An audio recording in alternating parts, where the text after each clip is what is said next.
अतिथि देवो भव। ये उन दिनों की बात है। एक शिकारी प्रत्येक दिन जंगल में जाया करता था। वहाँ जाना, जंगल बहुत बड़ा होने के कारण से छोटा छोटा एरिया ऐसा टारगेट करके वो शिकार करने की प्रयत्न करता था और कुछ शिकार करके अपना घर प्रत्येक दिन आता था, फिर दूसरे दिन दूसरे कोने में जाने की ऐसा उसका योजना होता था। तो वो एक समय शिकार करने के लक्ष्य से वो गया। तो वहाँ जाने के बाद पूरा दिन ये कोने में गया, वहाँ भी पंछी नहीं थे, उस कोने में गया, वहाँ भी पंछी नहीं थे। ऐसा करते करते अपना गांव से काफ़ी भीतर वो जंगल में प्रवेश कर गया कि चलो भाई कोई बात नहीं, ये इसमें नहीं मिला तो अभी समय है, दूसरे कोने में जाके हम वहाँ पर शिकार कर लेते हैं। तो ऐसे करते कोने कोने में जाते जाते हर एक जगह पहुँचा, लेकिन वहाँ पहुँचते ही उसको कहीं भी ऐसा शिकार करने के वातावरण उसका मिला नहीं। तो वो फिर तय किया कि अब क्या करें, चलो कुछ देर और कर लेते हैं प्रयास। ऐसा करता करता वो बहुत दूर चला गया, बहुत दूर चला गया। तब उसको बाद में एहसास हुआ कि अभी तो शाम ढलने को है, अभी 15-10 मिनट में सूर्य अस्त हो जाएगा। तो वो फिर जब सूर्यास्त हुआ तो फिर वो घर वापस आने की जब प्रयत्न किया तो उसके लगा बहुत दूर है मेरा घर, मैं यदि आज अभी चलूँगा भी तो चलते चलते रात भी हो जाएगी और मैं घर पहुंच नहीं पाऊंगा। इससे अच्छा है कि मैं कुछ समय चलूंगा, लेकिन जहां पर रात हो जाएगी वहां पर मैं रुकने की व्यवस्था करूंगा। तो ऐसे चलते गया चलते गया, जब एक जगह पहुंचा तो अंधेरा हो गया था। वो ठंड की समय थी तो बहुत ठंड लग रही थी उसको। तो वो ठंड से कांप रहा था और वो एक वृक्ष के नीचे, एक पेड़ के नीचे बैठ गया। उसी पेड़ के ऊपर 2 कबूतर रहते थे।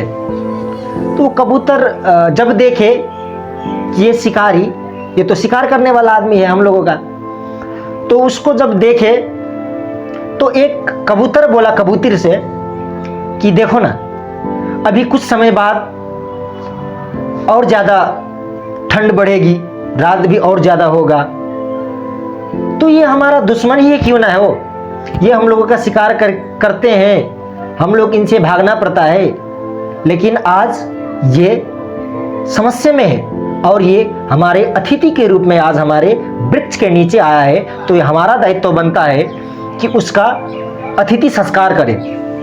अतिथि क्योंकि भगवान का रूप होता है। ऐसा करके जब कबूतर ने कबूतरी से बोला तो दोनों ने तय किया कि हमारा जो ये घोंसला है इसको हम लोग नीचे गिराते हैं और अपने मुंह में छोटा छोटा टुकड़ा ये घोंसले बनाने के लिए जो प्रयत्न करते हैं वो छोटा छोटा सामान कलेक्शन करके वो वहाँ पर गिरा दिया। उसके बाद वो इतना ही से तो होगा नहीं, आग जलाने के लिए कुछ चाहिए।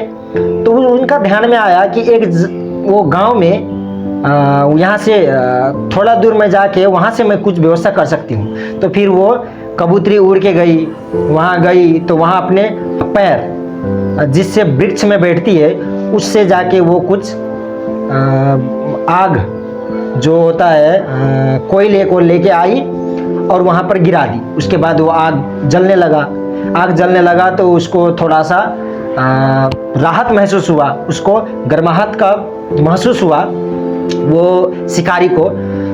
तब कुछ समय बाद जाला में, वही रोशनी में वो ढूंढने लगा कुछ खाने के लिए। उसको देख के कबूतर बोला फिर से कबूतरी से कि देखो ना, कितना दिन से भूखा है जैसा लग रहा है, आज दिन भर ये शायद कुछ खाया नहीं होगा। तो अतिथि यदि हमारे घर में आके भूखा ही चला जाए, यदि कुछ भगवान ना करे कुछ अनहोनी घटना हो जाए भूख के मारे और वो हम लोगों को, वो यदि भूख से यदि मर गया तो वो हम लोगों को बहुत बड़ा पाप लगेगा। ऐसा सोचकर कबूतरी बोली तब ऐसा करती हूँ मैं कि वो आग तो जल रहा है, मैं उसमें गिर जाती हूँ, उसमें मैं कूद जाती हूँ और यदि मैं आग से पक गई तो वो खा लेगा तो उसका थोड़ा पेट भर जाएगा। ऐसा बोलते ही वो वहाँ से कूद पड़ी और आग में जलने लगी।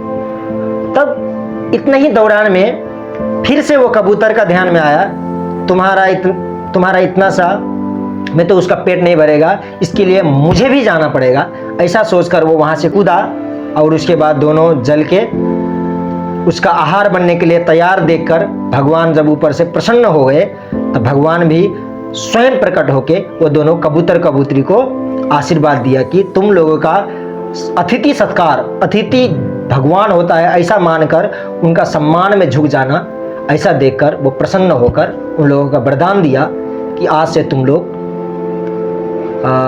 प्रेम के प्रतीक चिन्ह जाओगे, दूसरों के भला के लिए अपने को कुर्बान करने में तुम लोगों को हमेशा याद किया जाएगा। ऐसा वरदान देके भगवान देवता फिर विलय हो गए।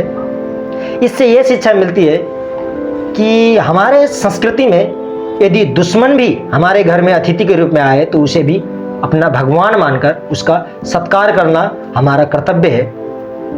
और ये धीरे धीरे अब ये गायब होता जा रहा है। हम लोग अपनी संस्कृति को छोड़ के दुनिया की पश्चिमी संस्कृति को हम लोग अपनाने में लगे हैं। ये थोड़ा सा अपना हमारा संस्कृति को भूलने जैसा है। और कितने लोग अपने घर में आए हुए अतिथि को भगवान के रूप में देखते हैं? यदि आप देखते हैं तो प्लीज़ कमेंट कीजिएगा। धन्यवाद।